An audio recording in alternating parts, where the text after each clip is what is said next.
Amritsar golden टेम्पलची trip plan करताय तर तुम्हाला किती बजेट लागणार आहे, किती खर्च येणार आहे, तुम्ही कशी जाऊ शकता अमृतसरला आणि कुठं कुठं स्टे केला पाहिजे आणि अमृतसरमध्ये तुम्हाला गोल्डन टेम्पलमध्ये एंट्री कशी भेटणार आहे, तिथे दर्शन कसे भेटणार गुरुद्वारामध्ये, रेल्वे स्टेशनपासून किती त्याचा अंतर आहे ते आपण या व्हिडिओमध्ये डिस्कस करणार आहे. तर व्हिडिओ पण लास्टपर्यंत बघा आणि तुम्ही चॅनलवर न अशा चॅनल सबस्क्राईब करा पण विसरू नका. तर माझं नाव हेमंत आहे. तर आपण या व्हिडिओला आता सुरुवात करतोय. तर चॅनलचा जर तुम्हाला व्हिडिओ आवडत असेल आणि तुम्हाला हा व्हिडिओ तुम्हाला हेल्पफुल वाटला असेल तर तुम्ही चॅनल सबस्क्राईब करा आणि व्हिडिओ लाईक करायला विसरू नका. तर मी सुरू करतो. तर तुम्ही जर अमृतसरला आलेले कोणत्या स्टेशनवरून तुम्ही अमृतसर डायरेक्ट जंक्शनवर तुम्ही उतरू शकता. तिकडून त्याचे ते गुरुद्वाराचे जे डिस्टन्स आहे तिकडून तर फक्त 5 किलोमीटरच्या अंतरावरती. जर प्रायव्हेट बसने येणार असेल तर त्याचा खर्च वाढून जातो, तुम्हाला त्याचा वेळ पण लागतो, वेळ पण जास्त जाण्याचं शक्यता राहते. तर तुम्ही कोणते पण ट्रॅव्हल एजंट दुसऱ्या बसेस त्याने करू शकतात. तर अमृतसर जंक्शनपाशी तुम्ही जर आले तर रेल्वेने तुम्हाला खूप परवडणार आहे, कारण खूप कमी बजेटमध्ये तुम्ही लोकलची ट्रेनची तिकीट काढून तिकडे येऊ शकतात.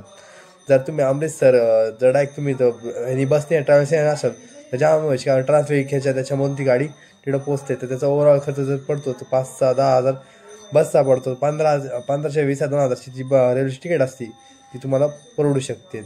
जर तुम्ही फ्लाईटला येणार असाल तर तुम्हाला ते भारी पडू शकतं, कारण टेन्शन असतं. तुम्ही एकदम डायरेक्ट तिकडे गुरुद्वारा जंक्शनवरती तुम्ही उतरू शकता. तिकडून जर फ्लाईट नाही तर तुम्हाला तिकडे बसेस पण अवेलेबल होत्या. त्यांचे गुरुद्वाराचे त्यांचे प्रायव्हेट फ्री बसेस पण असतात, तर तिथे पण इकडे अवेलेबल राहतात. तुम्ही जर फ्लाईट नाही तर एकदम भारी काय चान्सेस आहे. तिकडं हॉटेल बुकिंग करू शकता. 700-800 पासून सुरुवात होती पर नाईट.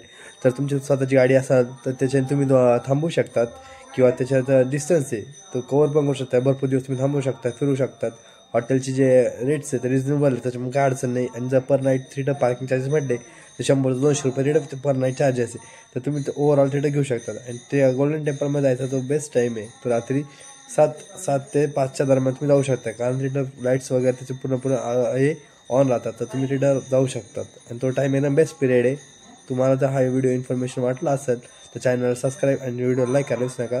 तर अशाच व्हिडिओसोबत आपण नेक्स्ट पार्टमध्ये भेटणार आहे. आणि चॅनल सबस्क्राईब करा आणि व्हिडिओ लाईक करायला विसरू नका.